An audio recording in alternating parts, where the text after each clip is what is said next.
Assalamualaikum warahmatullahi wabarakatuh. Salam sejahtera bagi kita semua. Salam Om Swastiastu, Namo Buddhaya, dan salam kebajikan. Perkenalkan, nama saya Ajeng Dinda Sarani dengan NPM 2008-2010-054. Di sini saya akan mempresentasikan tugas dari mata kuliah Manajemen Sistem Informasi dengan materi tentang Mutexlog.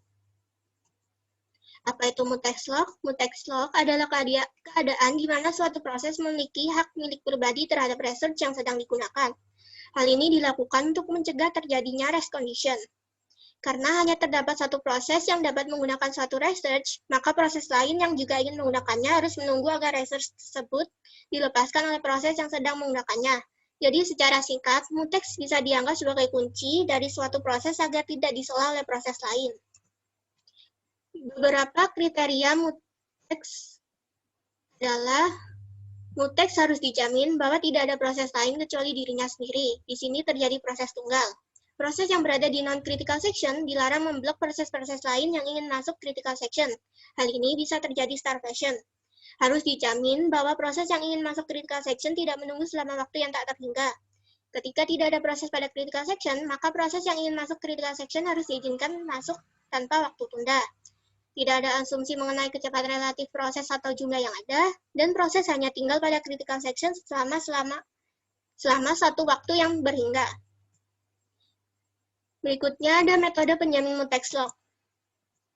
Terdapat metode naif, metode untuk situasi tertentu, metode Busey-Whiting, dan metode penyelesaian level tinggi. Metode naif adalah metode yang tidak menyelesaikan mutual exclusion, karena masih terdapat skenario proses yang membuat situasi kacau. Metode ini sering disebut dengan metode variabel log sederhana. Ketika proses hendak masuk critical section, proses lebih dahulu memeriksa variabel log dengan ketentuan. Jika variabel log bernilai 0, proses mengeset variabel log menjadi 1 dan segera masuk critical section. Jika variabel log bernilai 1, proses menunggu sampai nilai variabel log menjadi 0. Yang kedua ada metode untuk situasi tertentu. Metode ini sering disebut metode bergantian secara ketat yang mengasumsikan proses-proses yang hendak masuk critical section secara bergantian terus-menerus. Proses memeriksa terus-menerus sehingga kondisi siap untuk diproses. Kondisi ini tidak dapat ditentukan lamanya sehingga menyia-nyiakan waktu pemroses. Suatu saat kondisi akan crash ketika ada proses yang harus segera masuk sementara ada proses lain yang masih berjalan. Yang ketiga ada metode Busey-Whiting. Terdapat beberapa metode dalam metode Busey-Whiting, yaitu metode penyelesaian Dekker. Algoritma Dekker mempunyai properti berikut: tidak memerlukan instruksi perangkat keras khusus, proses yang beroperasi di luar critical section tidak dapat mencegah proses lain memasuki critical section. Yang ketiga, proses yang ingin masuk critical section akan segera masuk bila dimungkinkan. Selanjutnya ada metode penyelesaian Peterson. Sebelum masuk critical section, proses memanggil enter critical section, namun sebelum proses memeriksa sampai kondisi aman. Proses 0 akan masuk critical section, proses menandai elemen arraynya dan mengeset turn ke 0. Proses memeriksa kondisi dan prosedur enter critical section dilaksanakan.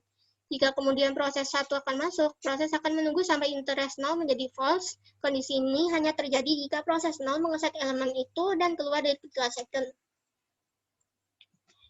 Selanjutnya ada metode pematian interupsi. Proses mematikan interupsi ke pemroses dan segera masuk ke critical section.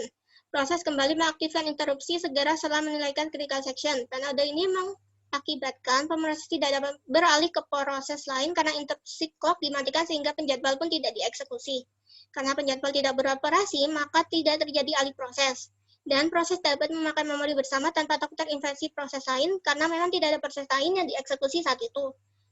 Selanjutnya ada metode test dan setlog. Metode ini membaca isi memori register dan kemudian menyimpan nilai bukan 0 ke alamat memori. Pemroses yang mengeksekusi instruksi TSL mengunci bus memori, mencegah pemroses lain mengakses memori. Selanjutnya ada metode exchange. Metode ini menggunakan instruksi exchange. Instruksi exchange menukar dua isi memori.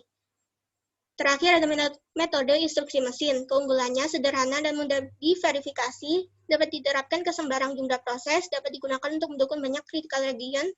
Kelemahannya merupakan metode dengan Busey-Whiting. Sangat tidak efisien. Adanya Busey-Whiting memungkinkan terjadinya deadlock dan starvation. Yang selanjutnya ada metode penyelesaian level tinggi atau semaphore.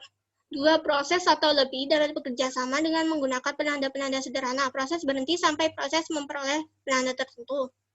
Nah, semapur mempunyai dua properti, yaitu semapur dapat diinisialisasi dengan nilai bukan negatif. Ada dua operasi terhadap semapur, yaitu operasi up dan operasi down. Operasi down adalah menurunkan nilai, memeriksa nilai, menempatkan proses pada antrian, dan memblok sebagai instruksi tunggal. Tidak ada proses lain yang dapat diakses sampai proses selesai. Operasi up menaikkan nilai semapur, memindahkan dari antrian, dan menempatkan satu proses ke senarai ready tidak dapat diinterupsi. Ada dua kesalahan dalam penggunaan mutex, yaitu deadlock. Deadlock adalah situasi di mana dua atau lebih proses tidak dapat berjalan karena saling menunggu reset dari yang lainnya. Yang kedua ada starvation, situasi di mana suatu proses tidak pernah dijalankan oleh prosesor. Penanganan deadlock ada pengabaian, sistem akan mengabaikan apabila terjadi deadlock. Metode ini dikenal dengan ostrich algorithm, di mana sistem tidak mendeteksi adanya deadlock dan secara otomatis mematikan proses atau program yang mengalami deadlock. Yang kedua ada pendeteksian dan pemulihan. Metode penanganan yang dilakukan saat sistem telah berada pada kondisi deadlock, sistem akan mendeteksi proses mana saja yang mengalami deadlock dan akan dilakukan pemulihan agar sistem dapat berjalan normal kembali. Pemulihan dapat dilakukan dengan cara terminasi proses ataupun rollback dan restart.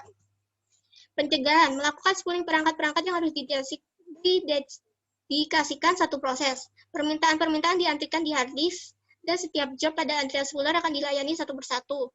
Yang terakhir adalah penghindaran. Metode penghindaran deadlock terdiri atas proses harus menyatakan seluruh search maksimum yang dibutuhkan sesuai eksekusi. Ketika eksekusi berlangsung, proses minta search yang diperlukan hingga batas maksimum yang telah disepakati. Nah, selanjutnya ada penanganan dari starvation. Yang pertama ada egging, proses awal yang ada diberi urutan N, pemrosesan dengan rumus, N sama dengan dalam kurung P tambah T dibagi P. N maksimum akan dimulai dikerjakan dan proses yang telah dinaikkan tingkat perurutan prosesnya agar nanti jika ada proses lainnya masuk, proses terdahulu mendapatkan bagian research dan dapat dikerjakan. Yang kedua ada round robin. Proses akan dimasukkan dalam antrian menurut kedatangan proses. Dalam penyelesaiannya, suatu proses tidak akan langsung selesai jika waktu yang dibutuhkan melebihi waktu kuantum yang diberikan. Sehingga ketika mencapai batas waktu kuantum, sisa dari proses tersebut dikembalikan ke antrian paling belakang, dan research akan dipindahkan ke proses selanjutnya yang membutuhkan. Sekian presentasi dari saya, mohon maaf bila ada salah kata. Dan jika ada saran atau kritik dapat disampaikan pada kolom komentar. Terima kasih, saya akhiri. Wassalamualaikum warahmatullahi wabarakatuh.